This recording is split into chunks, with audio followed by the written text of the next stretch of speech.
जब पहली कलीसिया बनाई जाती है पतरस के द्वारा, जब पतरस ने पवित्र आत्मा की सामर्थ्य से भर करके प्रचार किया, तो बाइबल हमें बताती है कि 3000 पुरुष के लगभग प्रभु यीशु मसीह में शामिल हो गए। उन्होंने अपने विश्वास का अंगीकार किया और वो प्रभु के पीछे पीछे आ गए। मेरे प्रियो, आज हम देखने वाले हैं उस कलीसिया के द्वारा कि आज की कलीसिया भी क्या वैसे ही काम कर रही है, क्या आज की कलीसिया भी वैसे ही बढ़ रही है जैसे कि प्रथम कलीसिया, जो कि पहली कलीसिया पतरस के द्वारा बनाई जाती है, क्या आज की कलीसिया भी वैसे ही कामों को कर रही है। आज बहुत सारी कलीसियाएं हमें देखने को मिलती हैं, बहुत सारी डिनोमिनेशंस हमें देखने को मिलती हैं, बहुत सारे चर्चेस हमें देखने को मिलते हैं, तरह तरह के पासबान हमें देखने को मिलते हैं। उनकी अलग अलग डॉक्ट्रिन है, अलग अलग उनकी थियोलॉजी है, अलग अलग चीजें हमें देखने को मिलती हैं। पर आज की इस मैसेज में हम एक चीज देखने वाले हैं कि हमारा परमेश्वर और हमारा प्रभु एक है। हम एक ही विश्वास के साथ इस दुनिया में आगे बढ़ रहे हैं। प्रियो, क्या आज जब हम प्रभु की कलीसिया में जाते हैं, अपने चर्चेज में जाते हैं, क्या आज का चर्च भी वही काम कर रहा है जो प्रथम चर्च कर रहा था, जब सेंट पीटर के द्वारा पहला चर्च बनाया जाता है और वो चर्च परमेश्वर के आत्मा की अगुवाई में चल रहा था। सॉरी टू से, पर आज चर्चेस के अंदर बहुत सारी चीजें हैं, एक दूसरे की तानाकशी है, एक दूसरे के पीछे हम पड़े हुए हैं और इन बातों के पीछे हमने कहीं ना कहीं सच्ची आराधना के साथ में कॉम्प्रोमाइज कर लिया है। हम सच्ची आराधना को भूल गए हैं। आज बहुत सारे प्रभु के दास अपने कार्यों को भूल गए हैं कि प्रभु ने उनको किस बुलाहट के साथ इस पवित्र सेवकाई के अंदर बुलाया है। आज कलीसिया के वो तमाम मेंबर अपनी उन बातों को भूल गए हैं जिन विश्वास के द्वारा प्रभु ने उनको इस कलीसिया में बुलाया है। मेरे प्रियो, आपको पता होना चाहिए कि जिन कलीसियाओं में आप जाते हैं, जिन चर्चेस के आप मेंबर हैं, या जिन कलीसिया जो कि एक फैमिली के रूप में हम देखने को मिलती है, उस फैमिली के लिए कितने सारे लोगों ने अपने लहू को बहाया ताकि आज हम एक होकर के प्रभु की आराधना कर सकें। कितने लोगों ने अपने जीवन के अंदर दुखों को उठाया, कष्टों को उठाया ताकि हम प्रभु की आराधना कर सकें। सो आज बहुत जरूरी है कि हम जिन कलीसियाओं के अंदर जाते हैं, उन कलीसियाओं की गहराइयों को जानें और ये इस बात को एहसास करें कि सच में परमेश्वर की कलीसिया कैसी होनी चाहिए और उसके कार्य किस प्रकार से होने चाहिए। मैं आपके लिए पढ़ूंगा प्रथम कलीसिया के बारे में कि जो प्रथम चर्च था, जो फर्स्ट चर्च था, जो कि सेंट पीटर के द्वारा बनाया जाता है, और 3000 पुरुष की जो एक काउंटिंग हमें देखने को मिलती है उस कलीसिया के अंदर, वो लोग क्या कर रहे थे। तो जमाने का जो चर्च था वो क्या कर रहा था, यहाँ पे लिखा है, जब आप प्रेरितों के काम उसके दूसरे अध्याय के 41 वचन को देखते हैं तो यहाँ पे लिखा है, अतः उन्होंने उसका वचन ग्रहण किया, उन्होंने बपतिस्मा लिया और उसी दिन 3000 मनुष्यों के लगभग उनमें मिल गए। और यहाँ में देखने को मिलता है 3000 मनुष्य उस प्रथम कलीसिया के अंदर आते हैं और वो प्रभु के वचन पर विश्वास करते हैं। जब आप और मैं प्रभु की कलीसिया में आते हैं, सो हमारी भी ये रिस्पॉन्सिबिलिटी बनती है और हमें भी ये सोचना चाहिए कि हमें परमेश्वर के वचन पर विश्वास करना है, क्योंकि विश्वास के द्वारा परमेश्वर को प्रसन्न कर पाना अनहोना है। मेरे प्रियो, सो जब भी आप प्रभु के पास आते हैं तो आप विश्वास करें, जब भी आप प्रभु की कलीसिया में जाते हैं तो आप विश्वास के साथ जाएं कि प्रभु वहां पर हैं और वो आपको प्रतिफल देंगे। उसके बाद मैं आपके लिए पढ़ता हूं, यहाँ पे लिखा है, और वो प्रेरितों से शिक्षा पाने, और वो क्या कर रहे थे, वो डिसाइपल से शिक्षा पाने, यानी कि वो ज्ञान पाने के लिए आते थे जो ज्ञान परमेश्वर की ओर से उनको दिया गया था।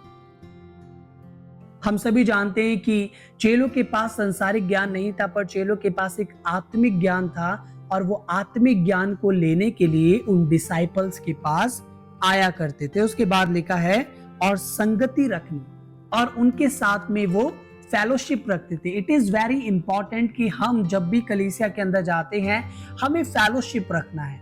जब हम फेलोशिप में रहेंगे मेरे प्रियो, सो प्रभु इन बातों से खुश होते हैं, इन बातों से आनंदित होते हैं। सो प्रभु के लोग होने के नाते हमारा फर्ज है कि हम प्रभु की संगति में हमेशा बने रहें।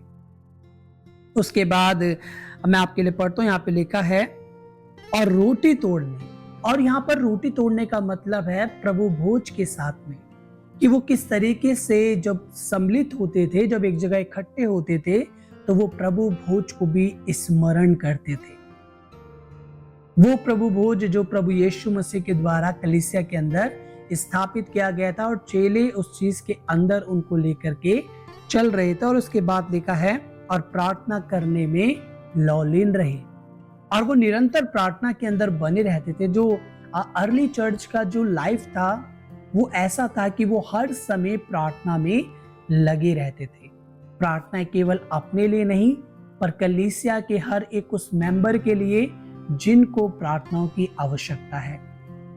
अब एक सवाल हमारे पास आता है, प्रार्थना की आवश्यकता है तो सिर्फ जरूरत के टाइम पर है? नहीं, हमें हर समय प्रार्थनाओं की जरूरत है, क्योंकि हमारा विरोधी जो गरजने वाले सिंह के समान है, वो इस ताक में रहता है कि कब किसको फाड़ खाए।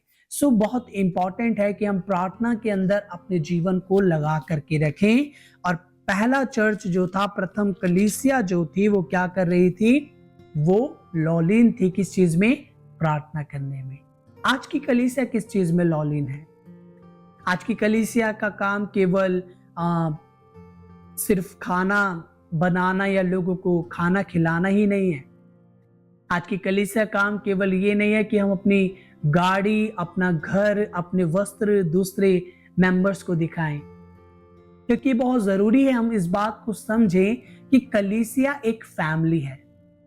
चर्च इज अ फैमिली, और जब हम उसे परिवार कहते हैं तो परिवार के अंदर जितने भी लोग हैं वो हमारे से संबंध रखते हैं, और जब हम उनसे संबंध रखते हैं तो हम उनका ख्याल भी रखते हैं मेरे प्रिय। सो आज प्रभु हमें ये सिखाना चाहते हैं कि कलीसिया के अंदर हमारी क्या जिम्मेवारियां हैं।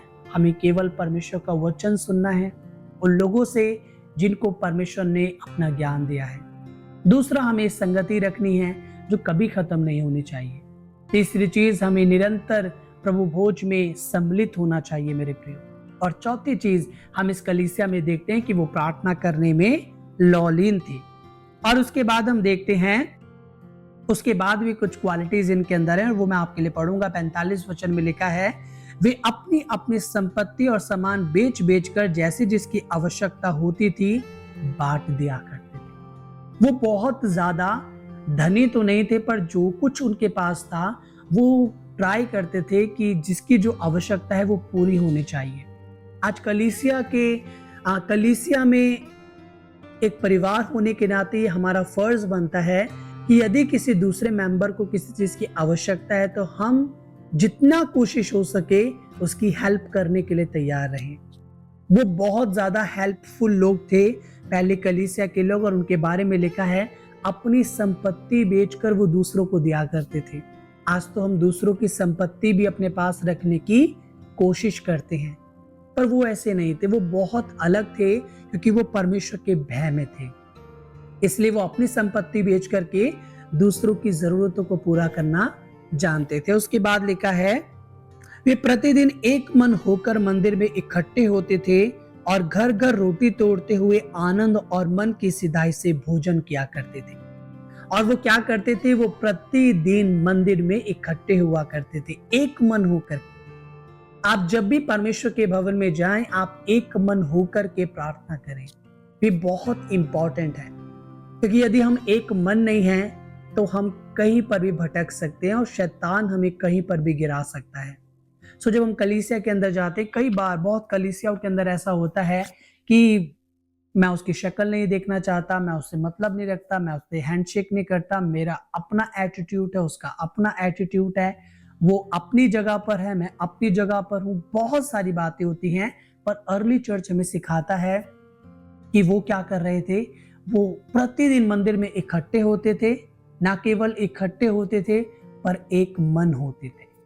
हमें भी आज एक मन होकर के प्रभु से प्रार्थना करनी है। उसके बाद लिखा है, और परमेश्वर की स्तुति करते थे और सब लोग उनसे प्रसन्न थे और जो उद्धार पाते थे उनको प्रभु प्रतिदिन उनमें मिला देते थे। यानी कि जो अर्ली चर्च था, जो उसकी ग्रोथ थी, वो डे बाय डे थी। आज हमारी कलीसिया के अंदर साल 2 साल के अंदर कोई मेंबर आता है और उसको भी हम लोग जल्दी से एक्सेप्ट नहीं करते। बट जो पहला चर्च था वो क्या कर रहा था, उसकी जो काउंटिंग थी वो डे बाय डे बढ़ रही थी। क्यों? क्योंकि प्रभु के भय में चलने वाले लोग थे मेरे प्रियो। हमें भी परमेश्वर के भय में चलना है, हमें भी परमेश्वर का भय मानना है, हमें भी एक ऐसी कलीसिया बनना है जैसी कलीसिया प्रभु में बनाना चाहते हैं। और यही कारण है कि जब उन्होंने इन बातों को फॉलो किया, वो प्रभु के पीछे चले, उन्होंने परमेश्वर का भय माना, सो में देखने को मिलता है कि वो ही कलीसिया, वो ही लोग इस पूरी दुनिया के अंदर मसीहत को फैलाने का काम करते हैं।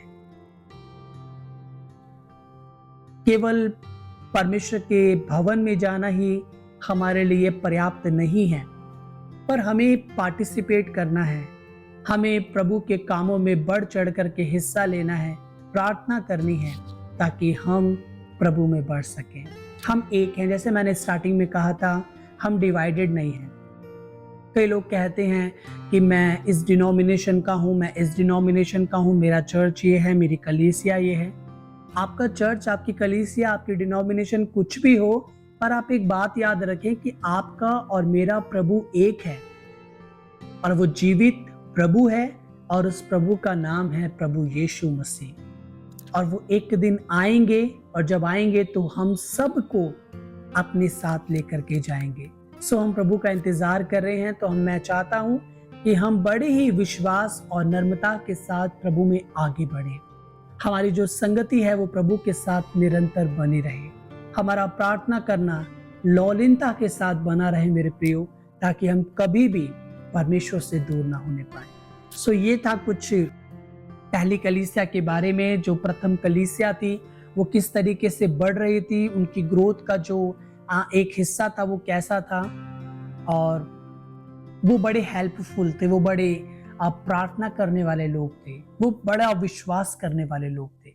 आज हमारी कलीसियाओं में भी हमें जरूरत है कि हम ऐसे ही बन के रहें मेरे प्रियो। हम भी प्रभु में अपनी प्रार्थनाओं में लौलीन रहें, ताकि परमेश्वर की संगति में हम निरंतर बने रहें। उनके जीवन में बहुत सताव था, बहुत ज्यादा परसिक्यूट किए जा रहे थे, पर फिर भी वो प्रभु के ऊपर विश्वास रख के आगे बढ़ रहे थे। सो आप भी यूं ही प्रभु में बढ़ते जाएं, और जिस भी कलीसिया में आप जाते हैं वहां पर आप निरंतर प्रार्थना में बने रहें। अपनी कलीसिया के लोगों को आप जागरूक करें, ताकि ये वचन हम सब के लिए बड़ी आशीष का कारण बने और कलीसियाएं यूं ही प्रभु में बढ़ते जाएं और परमेश्वर का नाम यूं ही महिमा पाता जाए मेरे प्रियो। प्रभु आपको बहुत ऐसे आशीषित करे। आमीन।